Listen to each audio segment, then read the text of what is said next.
Realmente, Pitoli, essa semana com muitas notícias bombásticas aí envolvendo a política, o governo, o Congresso Nacional.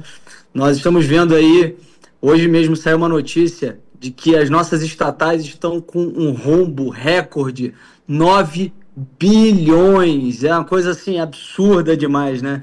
Esse é o governo do rombo. Desde que começou esse governo, nós estamos ouvindo a palavra rombo de uma forma muito comum, né? Se tornou comum falar em rombo fiscal nesse governo. Vale destacar que no fim do governo Bolsonaro, na transição, nós aprovamos a tal da PEC da transição para furar o teto de gastos, para que o governo pudesse ter quase 200 milhões a mais, aliás, bilhões a mais, perdão, para gastar diziam, né, eles que era programas sociais, que era para conseguir manter as contas públicas em dia, aprovaram o tal do arcabouço fiscal, acabando com o teto de gastos. O que nós estamos vendo é um governo que está arrecadando muito, uma arrecadação recorde, 3 trilhões, é o recorde histórico, só que gasta muito mais do que arrecada. E as nossas estatais vão de mal a pior. Estatais que antes eram lucrativas no governo Bolsonaro, como, por exemplo, os Correios, agora estão deficitárias. Ano passado nós tivemos um rombo de 2,4 bilhões, inclusive eu fiz um requerimento de informações aos Correios para entender esse rombo, já que num cenário de déficit fiscal, tanto do país quanto dessa estatal, nós vimos, por exemplo, eles financiando a turnê do Gilberto Gil, dando 4 milhões para o Gilberto Gil, para fazer campanha, evidentemente.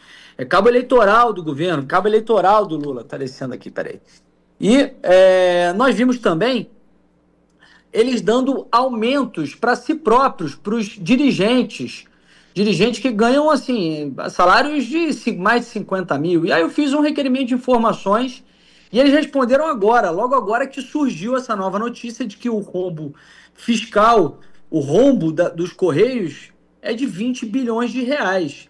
E eles me responderam o seguinte, que não, que a turnê do Gilberto Gil ela já tinha sido programada no momento que os Correios não estavam no momento de restrição orçamentária. Disseram que o que está acontecendo é por conta do governo Bolsonaro, porque de 2019 a 2022 os Correios ficaram sem investimentos na sua estrutura. Assim, é uma coisa absurda o que esses caras tentam emplacar de narrativa, né? Tudo é culpa do Bolsonaro.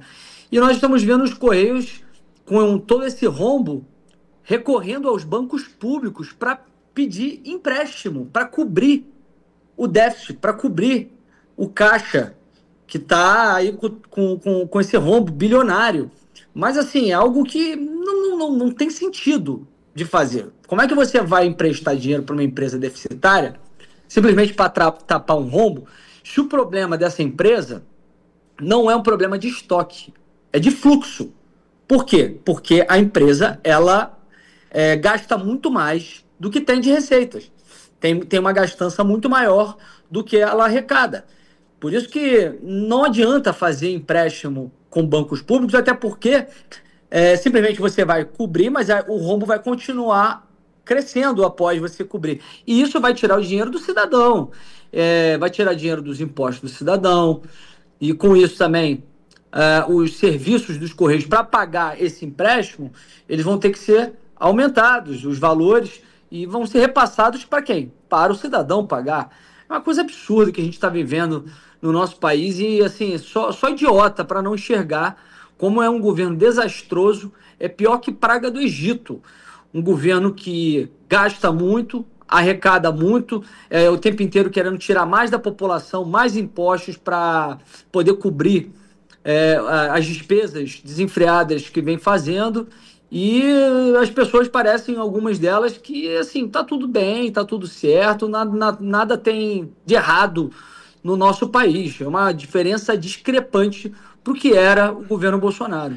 Jodir, me fala do teu tempo aí, que eu preciso falar de CPMI contigo, mas eu queria ainda seguir nessa história. Não, hoje eu tô tranquilo, hoje eu não tô na CPMI, não. Ah, que bom, que bom. Jodir, então falando ainda das estatais, desculpa, eu vejo como caso de polícia, pelo seguinte, nós temos estatais superavitárias em tempos de presidente Bolsonaro, Correios talvez seja o principal exemplo em função do momento absurdo que a gente vem vivendo. Como é que em 2 anos e 10 meses, algo que era superavitário, contas em dia, passa a dever 20 bi? Isso é coisa de... Desculpa, Jodi, não dá para imaginar. Não é TCU mais, nem sei, isso é caso de polícia, Jodi. Aí vem outras estatais também trazendo rombo. Jodi, no meio disso tudo, um empréstimo de 20 bi para salvar os Correios há 1 ano das eleições, cronograma, calendário eleitoral também sendo atendido por uma turma que administrou dessa forma. É caso de polícia, Jodi. Não, é um absurdo que a gente está vivendo, né? 20 bilhões para cobrir esse rombo, como você disse, às vésperas de eleição. E aí, não sei se você se recorda, a MP 1303, a MP dos impostos, que nós rejeitamos na semana passada, nós na verdade aprovamos o requerimento de retirada de pauta, então a MP nem foi à votação e caducou. Uma MP que inicialmente aumentava 11 impostos, na comissão mista ela foi desidratada, mas aumentava ainda 8 impostos. E essa MP tinha o intuito de ter uma arrecadação para esse ano de 16 bilhões. E para o ano que vem, mais 20 bilhões. Estão retirando dinheiro da população para cobrir todo esse rombo de uma irresponsabilidade fiscal que esses caras estão fazendo. É uma incompetência, é uma mistura de incompetência, irresponsabilidade, é crime, é desvio. E a população tem que pagar por isso, eles fazendo toda essa campanha publicitária mentirosa, asquerosa, de nós contra eles, de pobres contra ricos, de ricos contra os pobres, né, na verdade. Como se nós, Congresso, estivéssemos contra o povo por estarmos votando para não ter mais impostos. Já temos impostos demais. Desde o início desse governo, eu não sei quantos agora impostos que foram aumentados, mas se eu não me engano foram em torno aí de 27, 37, alguma coisa assim. 27, né? Você tem uma média aí de a cada 37 dias um imposto novo, um aumento de imposto, um aumento de alíquota, um aumento de base de cálculo para conseguir arrecadar mais da população. E isso não é para fazer justiça social, pelo contrário, isso é confisco legal. Porque você até entende, por exemplo, a questão da isenção do imposto de renda para quem ganha até 5 mil reais, embora eu acredite que a forma que foi feita foi equivocada. Porque quando você concede um incentivo fiscal, quando você concede um benefício fiscal como é esse de isenção de imposto de renda para quem ganha até 5 mil reais, necessariamente o governo ele tem duas estratégias, tem 2 alternativas. Ou ele corta gastos para compensar essa perda de arrecadação tributária, porque você acaba equilibrando o orçamento pelo lado da despesa, ou eles fazem o que eles estão fazendo, que é aumentar tributo para um outro segmento da sociedade, equilibrando o orçamento pelo lado da receita. E foi isso que eles fizeram. Eles tiraram de quem ganha até 5 mil reais para não pagar o imposto de renda, mas eles colocaram para quem ganha acima de 50 mil ao mês ou 600 mil ao ano, que é uma fatia da sociedade, que são pessoas que produzem, que inclusive são pessoas que trazem investimentos para o nosso país, empresas, e assim, ao meu ver, isso foi totalmente equivocado. Inclusive nós tentamos na comissão implementar uma mudança nesse sentido para fazer com que houvesse corte de gastos, porque o que nós estamos vendo é o governo a todo momento tentando tirar mais imposto do cidadão, com essa justificativa de que para taxar os super ricos, assim, foi uma estratégia de marketing do Sidônio muito mau caráter, e que muitas vezes o cidadão mais pobre acaba até acreditando nisso. Só que, na verdade, esses impostos impactam os mais pobres. Por exemplo, o IOF.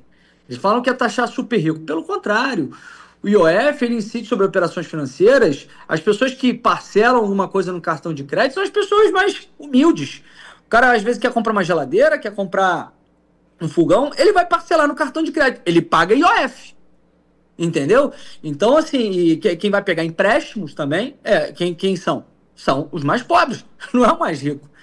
Então é um governo muito mentiroso que a todo momento busca esse aumento de impostos para cobrir esse rombo fiscal que ele vem produzindo, porque é um governo extremamente irresponsável. Se ele cortasse na carne, ele teria moral para poder fazer qualquer tipo de medida nesse sentido, de conceder isenção de imposto de renda, mas o que nós estamos vendo é simplesmente querendo fazer populismo às vésperas de eleição, para poder ficar bem com o cidadão mais pobre, mas o cidadão mais pobre não compreende que o aumento de imposto que ele vai pagando, que está sendo implementado no país, quem está pagando por isso é ele. Jodi, e com um detalhe, né? Aí entra a imprensa patrocinada com o nosso dinheiro via Secom, para não te contar a verdade, para não contar a verdade para quem nos acompanha, para quem ainda assiste essa velha mídia. A mídia patrocinada com o nosso dinheiro. Por quê, Jodi? Nós sabemos que quando o assunto é economia, nenhum governo resiste. Pode ser de direita, pode ser de esquerda. Se a economia vai mal, todo o povo se revolta. Por quê? É a escassez. O cara não consegue comprar, o cara não consegue vender. Por exemplo, hoje, o cara que fabrica as plaquinhas de aluga-se e vende, se é o cara que está ganhando dinheiro no Brasil. Tá tudo fechando, meu. Tá tudo fechando. Não é verdade, Jodi? Só que como a imprensa blinda o governo Lula dessas conversas, dessas pautas, pouco se discute economia. Só que o Brasil está quebrado. Jodi, ontem teve a questão do INSS, da revisão, né, das revisões, do PGB lá do INSS, que não tem dinheiro para pagar a hora extra ou produtividade extra de quem avalia processos no Instituto. Ou seja, quem quer se aposentar não consegue, vai ter o processo atrasado. O Brasil está quebrado, Jodi, só que a imprensa patrocinada não conta, Jodi. Com certeza. Hoje nós temos 4 poderes, né? Nós temos o judiciário, nós temos o legislativo, o executivo e a imprensa, que é majoritariamente aí a Globo, né? Que recebe grandes verbas de publicidade, recebe muito dinheiro do governo e faz toda essa narrativa aí, tanto contra a direita, contra o Bolsonaro, a favor do governo, mas eu sinto até que tem até alguns atores da imprensa assim, que se sentem incomodados com esse tipo de investida do governo, de a todo momento tentar tirar mais dinheiro da população. Eu vejo até, tem aquele Joel lá da Globo News, às vezes ele faz alguns comentários bem pertinentes sobre isso, né? Sobre essa sanha arrecadatória do governo, que não é para garantir justiça fiscal, neutralidade, mas sim para cobrir o rombo da gastança. Um governo assim que as despesas, elas não diminuem, elas aumentam de uma forma exponencial. E aí é evidente que não tem almoço grátis, alguém tem que pagar essa conta, e é o povo que está pagando.